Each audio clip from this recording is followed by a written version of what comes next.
जे पॉलिटिकली त्यांच्या डोक्यामध्ये काही वेगळंच आहे, फक्त राजकारण आहे, असे लोक टीका करणारच आहेत. दादांच्या अपघाताला रोहित पवार यांच्या साखर कारखान्याच्या कंपनीचा दूर जबाबदार आहे आणि यावरच रोहित पवार म्हणते आहे की भारतीय जनता पार्टीकडून गलिच्छ राजकारण सुरू आहे. आता गलिच्छ राजकारण कोणाकडून सुरू आहे सगळ्यांना दिसतंय. मी त्या बाबतीत बोलणार नाही, पण मी पुन्हा सांगेल की दादांच्या अशा अपघाती निधनाचं कुणी राजकारण करू नये. कृपाकरून कुणी राजकारण करू नये. मी परवाही म्हटलं की उगाच काहीतरी काहीही बोलतं, कोणी काय म्हणतंय, कोणी म्हणतं बॉम्ब ठेवला, कुणी म्हणतं त्याला सुसाईड बॉम्ब पायलटच्या माध्यमातून तयार झाला, मुद्दामून पायलट बदलण्यात आले. आपापल्या अकलेची तारे कोणी तोडू दे, मला असं वाटतंय.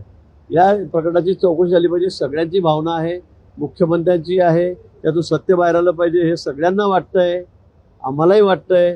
त्यामुळे उगाच काहीतरी आपली राजकीय पोळी शेकण्यासाठी अशी वल्गर विधानं कोणी करू नये. अजितदादांचे चिरंजीव जे जय पवार ते सोमवारी पत्रकार परिषद घेणार आहे. VRS कंपनीबद्दल ते खुलासा करणार आहे पत्रकार परिषदेत. अजितदादांचे चिरंजीव आणि आपल्या सर्वांना कल्पना आहे की या अपघाताची सखोल चौकशी करण्याचे आदेश राज्य सरकार दिले, माननीय मुख्यमंत्री महोदयांनी दिले.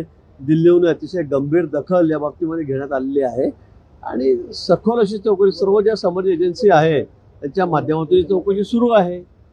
चौकशीचा निर्णय आल्यावर अंतिम आपल्या समोर येईल काय आहे, काय झालं, काय नाही झालं म्हणून.